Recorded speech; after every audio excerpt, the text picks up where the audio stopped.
पाटील साहेब, आपण पण आहात इथं, काय सांगाल? नमस्कार. खऱ्या अर्थानं 2022 पासून अदानी प्रकल्प हा जुन्नर तालुक्यामध्ये त्याने थोडक्यात म्हणावं लागेल पाय टाकला.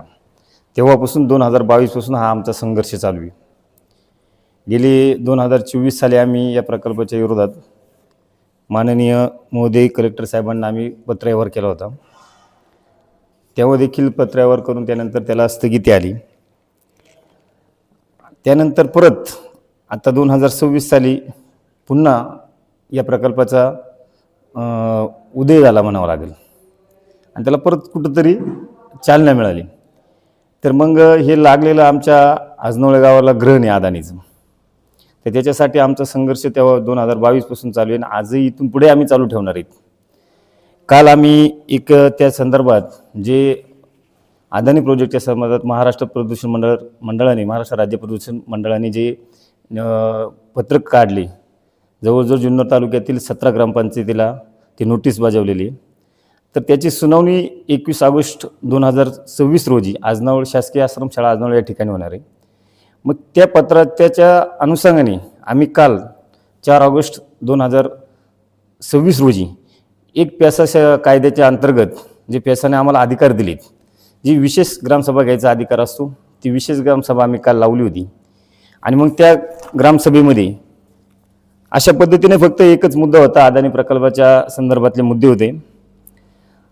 आज काल त्या ठिकाणी 8 मुद्द्यांवरती चर्चा करण्यात आली. सर्व ग्रामस्थ त्या ठिकाणी बहुसंख्येने उपस्थित होते. त्या सभेचे अध्यक्षस्थान आमच्या गावच्या लोकनियुक्त सरपंच अरुणाताई यांनी भूषवलं होतं.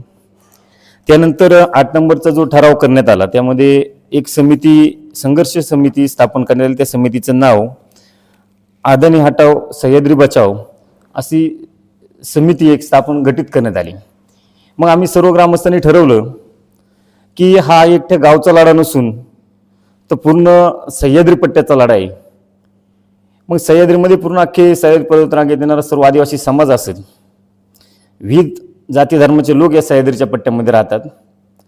त्यामुळे आम्ही कुठल्याही प्रकारचं जातीचं राजकारण न करता त्या समितीला नाव दिलं सह्याद्री अदानी हटाव आणि सह्याद्री बचाव.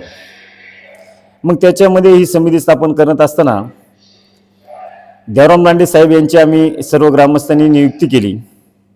त्याच्या मागचं कारण म्हणजे लांडे साहेबांच्या मागील इतिहास जर बघितला, जर संघर्ष करायचा असेल तर लांडे साहेबांनी जिल्हा परिषदेचे अध्यक्ष असताना देखील त्यावेळेस देखील आम्ही त्या मोर्चा आम्ही लहान होतो, त्या मोर्चामध्ये आम्ही सहभागी झालो होतो. घोंगडी मोर्चा त्यांनी काढला, कलेक्टर कचेरीवरती पुणे जिल्ह्यामध्ये काढला होता.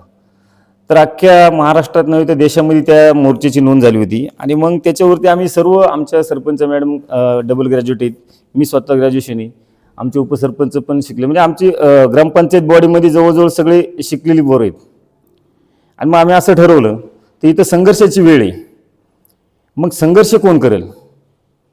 तर मग लांडे साहेबांचं नाव जर याच्या मागचा इतिहास पाहिला तर मग लांडे साहेबांसारखा माणूस नेतृत्व करायला आपल्याला त्यांची गरज आहे. मग सर्वांमध्ये आम्ही त्यांचं नाव सुचवलं. त्याच्यामध्ये आम्ही कुठल्याही पक्षीय राजकारण न आणता किंवा कुठलाही राजकीय भेदभाव न ठेवता सर्व म्हणजे प्रत्येक गावातील जे 17 गाव आहेत त्या 17 गावांचे सरपंच घेतले.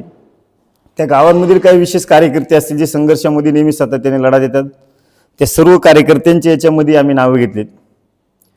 जर कोणाचं चुकून राहिलं असेल आमच्याकडून नाव तर सगळ्यांना विनंती आमची, आम्ही कुठल्याही राजकीय हेतूनी की कुठल्याही याच्या मागचा आमचा हेतू नाही का राजकारण व्हावं किंवा राजकारणासाठी आम्ही ही कमिटी स्थापन केली नाही.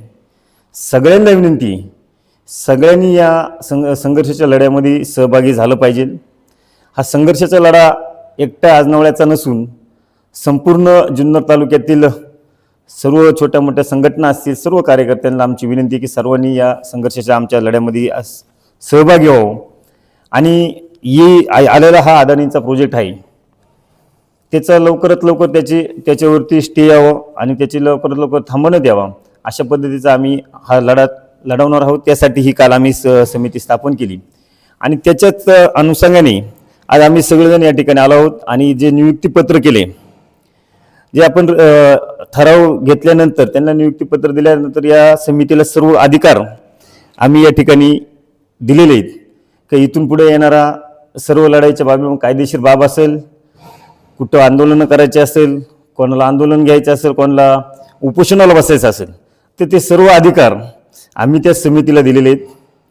त्यामुळं आजचं जे नियुक्तीपत्र आहे आमच्या गावच्या लोकनियुक्त सरपंच अरुणाताई घोटकर, माननीय श्री देवराम शेठ लांडेसाहेब माजी जिल्हा परिषद अध्यक्ष पुणे महोदय, महोदय आपणास कळवण्यात येते की दिनांक 4/8/2026 रोजी ग्रामपंचायत आजनवळेमध्ये झालेल्या विशेष ग्रामसभेच्या ठरावानुसार आपली अदानी हटाव सह्याद्री बचाव या समितीच्या अध्यक्षपदी सर्वानुमते निवड करण्यात आलेली आहे.